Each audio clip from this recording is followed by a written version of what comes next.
Good morning. My name is Vita Morley, and I am the service leader today here at UUCR. And here to my right is our favorite violinist, Nevin Dawson. Thank you, Nevin. Thank you, Vita. Today I'll actually be playing viola. And you may remember I usually do a melange of different types of music throughout the service. Well, today, instead, I'd like to play 4 movements from the same piece. It is one of Bach's suites for solo cello. You probably recognize the prelude to his first suite. That's kind of his pop song, the way I put it. But this is actually 4 movements from his third suite. So I'll be playing the prelude, courante, the bourrée, and the gigue. So here's the prelude.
Your battery is low.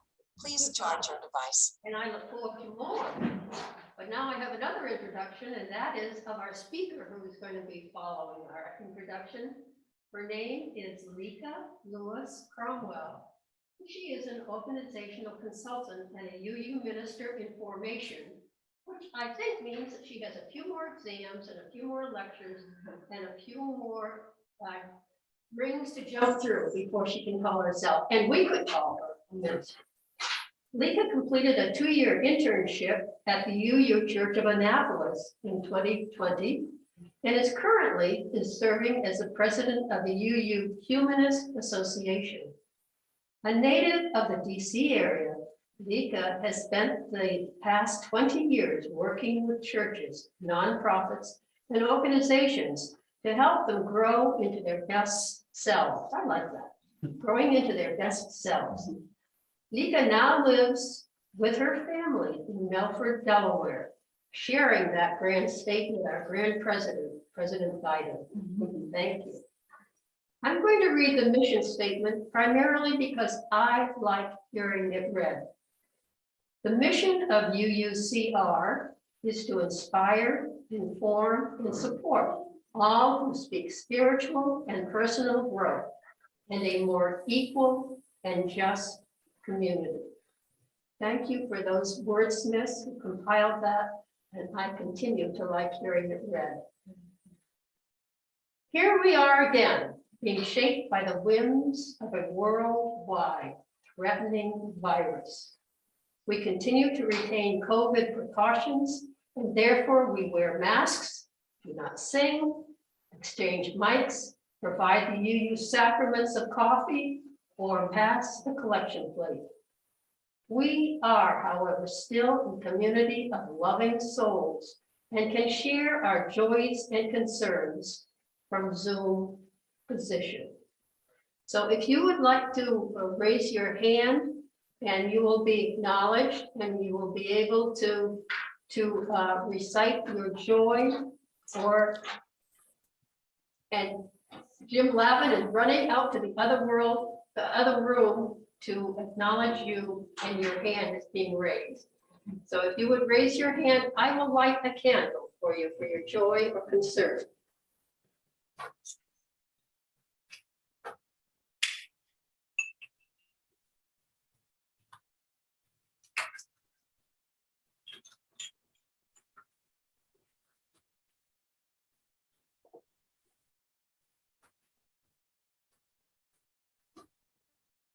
And now we've lost contact with Jim. Do we have someone who is on Zoom who would like to share a joy or concern?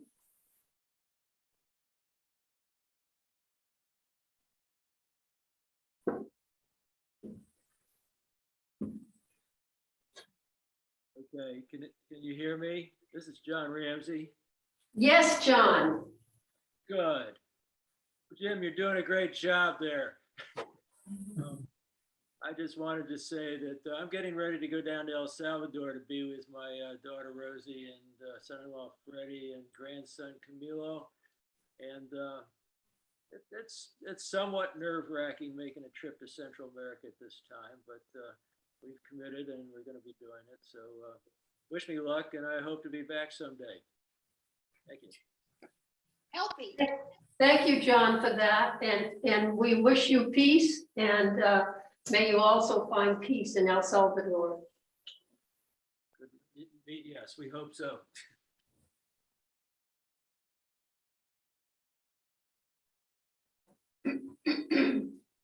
Can you hear me?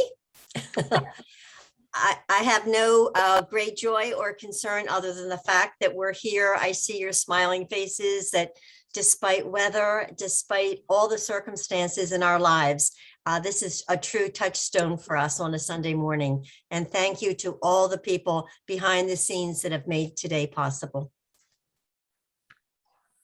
Thank you, Annie. We lit a candle for you and your kind words.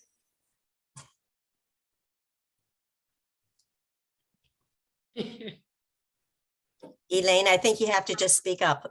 Oh, okay. Sorry about that. I just wanted to say that I sat down and heard an absolutely stunning piece of violin music. It totally made my morning. and it will be with me for the rest of the day. That's my joy for today. Here's to beautiful violin music. Thank you.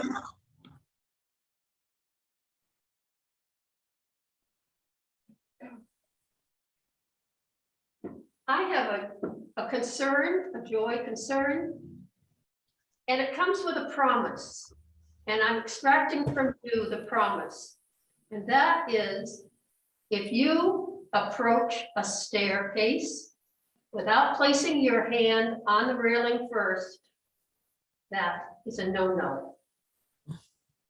Last Tuesday, our friend Jonathan Chase was descending his stairs at home with his arms loaded with items, and he fell. He broke several ribs, he punctured his lung, and he was taken to the hospital in Chestertown, and they said, no room in the end. All of our beds are filled mostly with COVID patients. They called Queenstown, they called Easton, the same message. No rooms in the hotel, in the hospital. He was transported to shock trauma in Baltimore. He was treated and released. He came home on Thursday. He is up and about, but quite sore. He will never again approach a staircase without using the railing. And we are all of a certain age. Let's make that promise. So here's to a promise. Stairwell. And rail.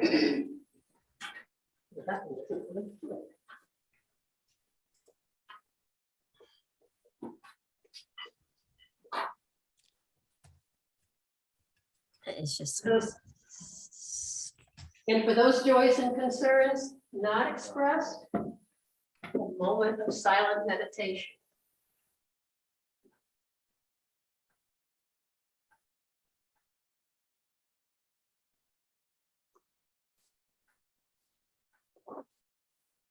And now for the second of the block introduction.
many of the other people who are listening to this beautiful music are saying, why didn't I continue to play? Why did I give up the piano or the saxophone or even the drums?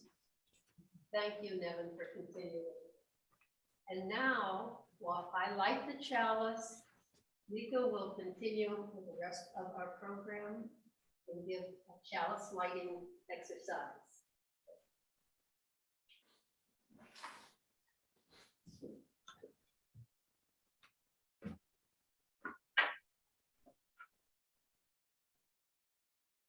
For our chalice lighting, words from the Reverend Molly Brewer. Faye writes, "My beloved people, I cannot pretend, and so I will not tell you that everything is okay right now, that you must be optimistic or at peace. I cannot pretend these things, and so I won't tell them to you. But now our chalice is lit. And so all I ask in this moment is that we remember the words of Rebecca Parker. There is a love. There is a love holding us. There is a love holding us all. By the light of our chalice, let us rest in this love."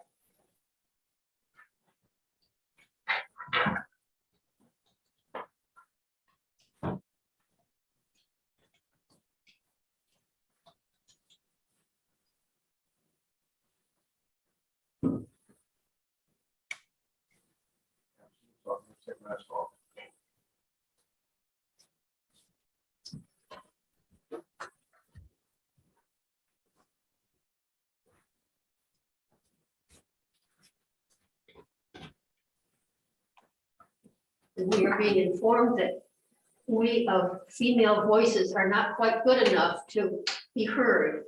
So we are taking off our masks at the pulpit. Now I'm going to ask Lika to come back and to present her enticing sermon, which is called A Blessing from Exhausted Pigeons.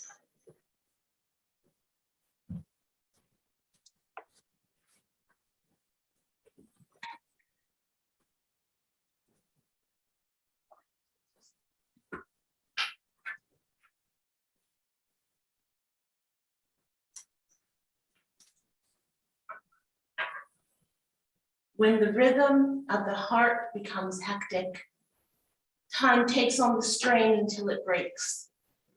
Then all the unattended stress falls in on the mind, like an endless increasing weight. The light in the mind becomes dim. Things you could take in your stride before now become laborsome events of will. Weariness invades your spirit. Gravity begins falling inside you, dragging down every bone. The tide you never valued has gone out, and you are marooned on unsure ground. Something within you has closed down, and you cannot push yourself back to life. You have been forced to enter empty time. The desire that drove you has relinquished. There is nothing else to do now but rest. And patiently learn to receive the self you have forsaken for the race of days. At first, your thinking will darken and sadness take over like listless weather. The flow of unswept tears will frighten you. You have traveled too far, too fast over false ground. Now your soul has come to take you back. Take refuge in your senses.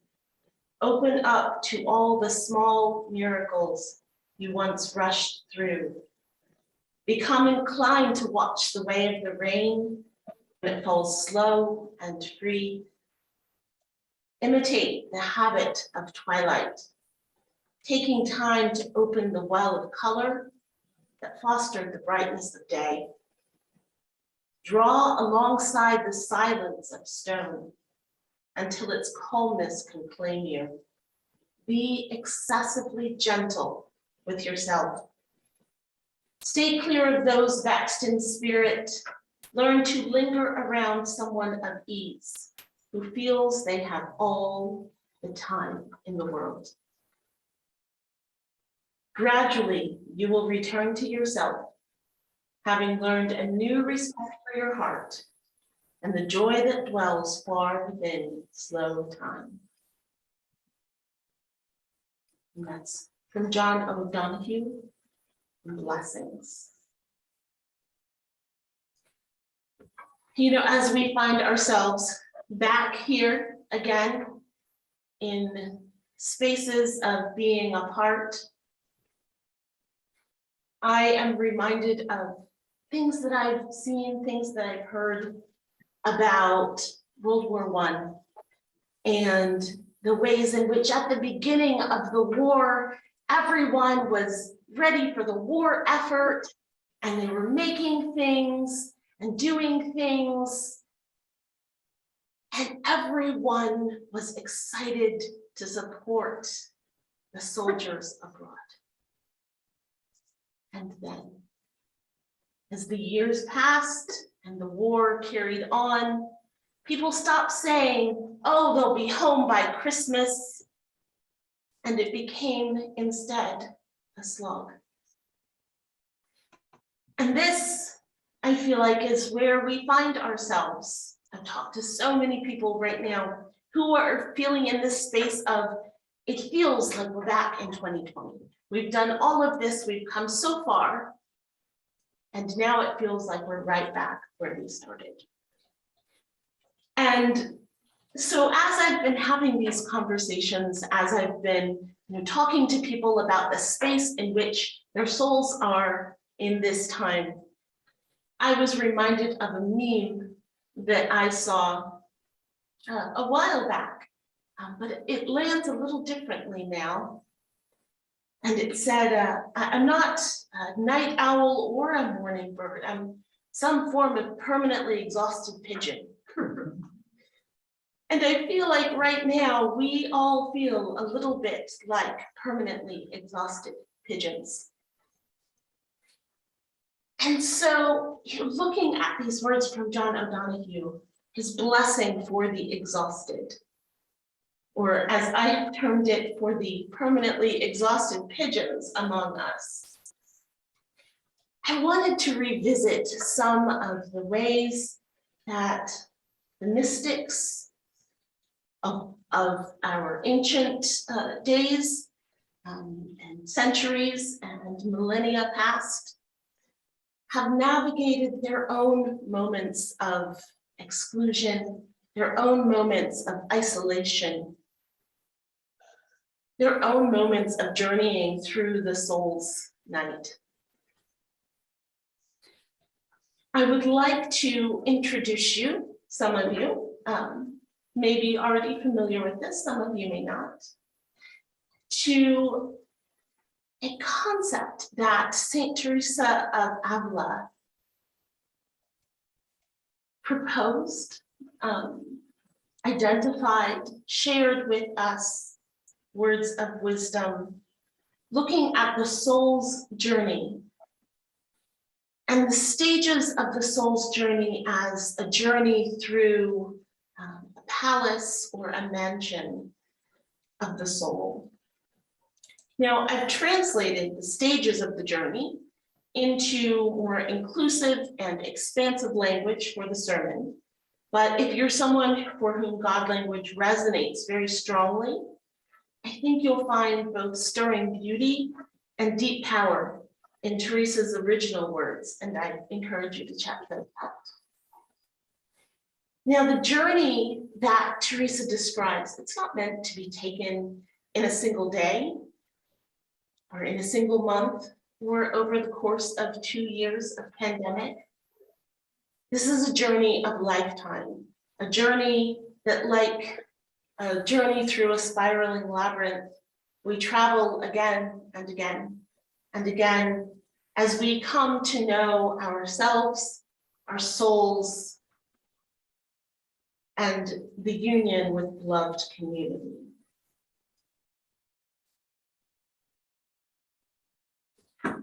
Now, in the approach, Saint Teresa recommends prayer. Now, of course, for many UUs, there are as many ways to understand prayer, sometimes I think, as there are UUs. So however you best understand this place of contemplation, of meditation, this place of pausing to consider, to be outside of the rush of the day-to-day, to spend a few moments in slow time, as O'Donoghue says. So that is the approach as we move, up the driveway to this first mansion. The first mansion that Teresa describes is self-knowledge and humility. And I'll be sharing with you these mansions in phases. So this first mansion is self-knowledge and humility. The second mansion, and we'll be going back, the second mansion is spiritual practice and learning. The third mansion is commitment to the work. I think self-knowledge and humility is one that resonates easily with many of us. Many of us participate in therapy and recommend therapy for other people as well as ourselves. Hubris is not often, I think, found among the virtues extolled within the UU. The second mansion, I think, is sometimes where we struggle, but we're all about learning, right? Sometimes we forget to pause. We'll be coming back to that.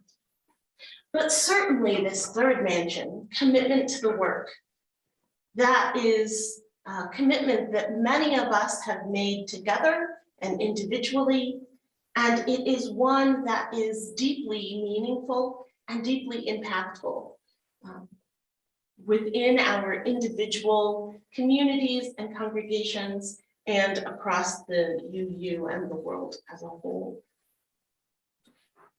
But what I notice about these first three stages is that they're all about doing something. They're active. They're focused on what we can do to make change in the world. Those are the stages that I think we're the most comfortable with. Generally speaking, as humans, the opportunity to do something about something. And that is what I think in those early days of World War I and the early days of the pandemic, that's where we found ourselves, right? Everyone was focused on coming together to do something. At first, it was lockdowns, and then as we began to see hope for a vaccine, we looked forward to the vaccine, and it was so many people talking about pandemic hobbies and what new things they were learning. We had plenty to do together and apart. And now we've done the things. We have traveled this journey of doing, and now we must contemplate. Now we are forced again to slow. While I don't think that everything necessarily happens for a reason, some things are just beyond all considering or figuring out. I do think sometimes the universe gives us opportunities to revisit the lessons that we may have learned, but could stand to learn a little bit more, and the ones that we haven't learned at all. And I think in some ways that is one of the ways we can consider this slow time that we have now. Again, as winter is quiet, on the ground. I love winter. So I love looking out the window and seeing snow. But as the world is resting, the earth is resting, and we also have been given time again to be slow.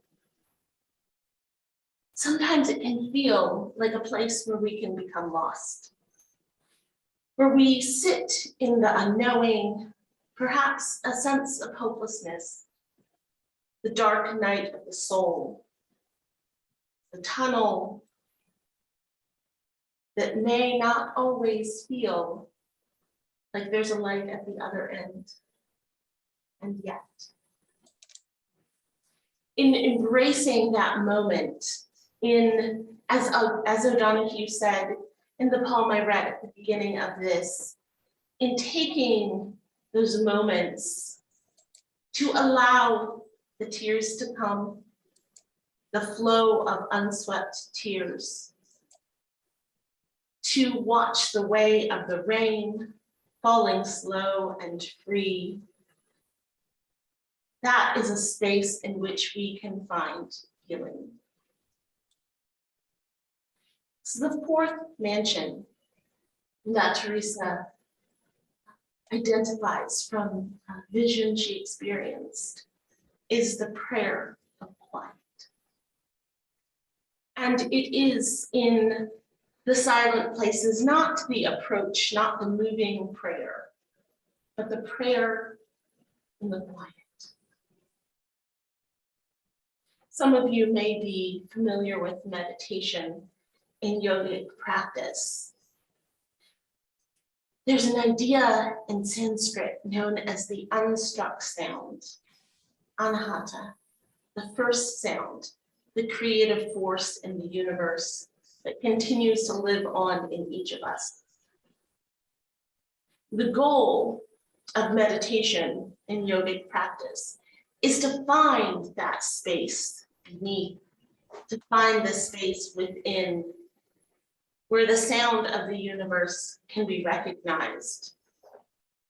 And paradoxically, as most of the best souls lessons are, this is a space of both sound and silence. Now, scientists tell us that this kind of contradiction, this kind of both and, it's common at the deepest levels of our being. We and the universe have always existed in a state of both and. I'm convinced that in this time of returning to the space of silence,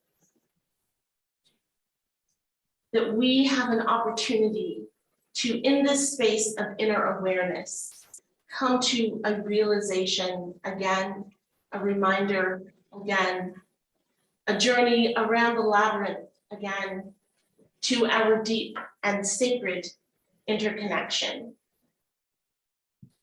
In this pandemic, in the face of so much loss, we have also been given the gift of an opportunity to realize this fundamental truth. We all belong to ourselves and to each other. We are all connected.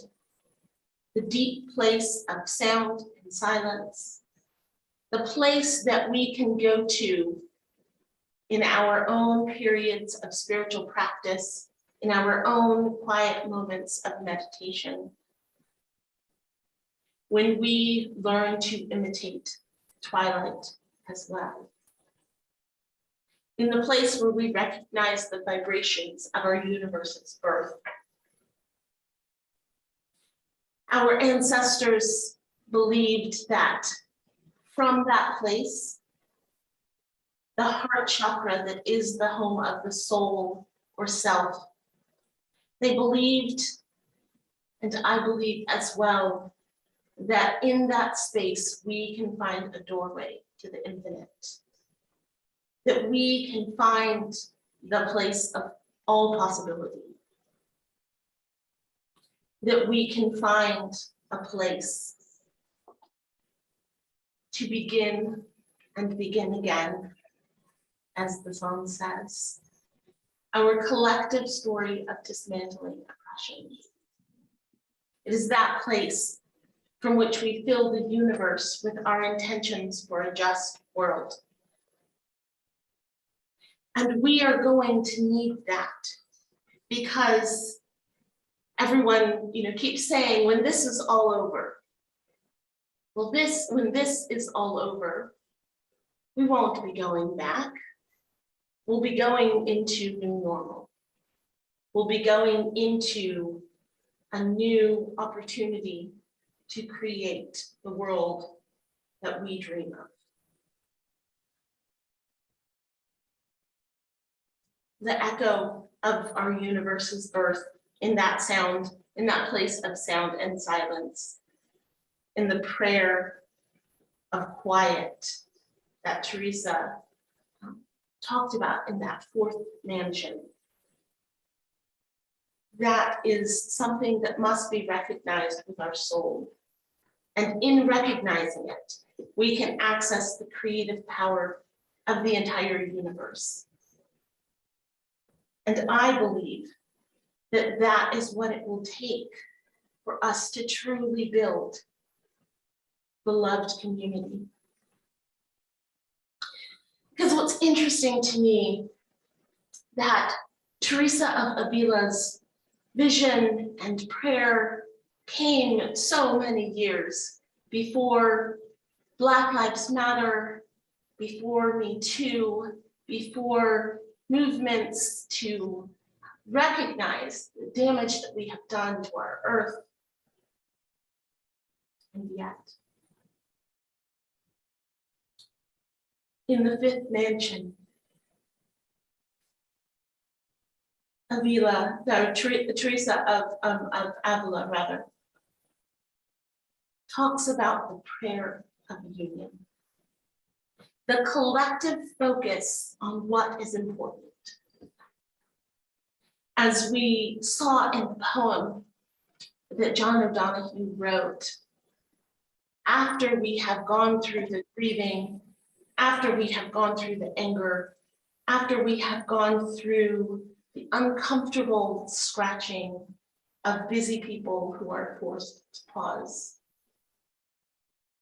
then we find the way of the rain and the rock, the way of the twilight. And in that fifth mansion, the prayer of union to focus together on what is important. Because as we travel around and around and around the labyrinth, Teresa of Avila realizes that this journey is not linear. In the sixth mansion, we experience the suffering and the exalting. If you are familiar with the story of the Phoenix, the rising did not happen until after the ashes. Returning to the quiet places of our contemplation gives us the strength to get through the moments of pain as well. And then the seventh mansion, the goal, the journey, is the loss of self and fear in union with the beloved community. And as I said at the beginning, this is a journey that we travel again and again as we bend the arc of the universe. We become together even when we are apart, and then we come back together to build the world we dream of.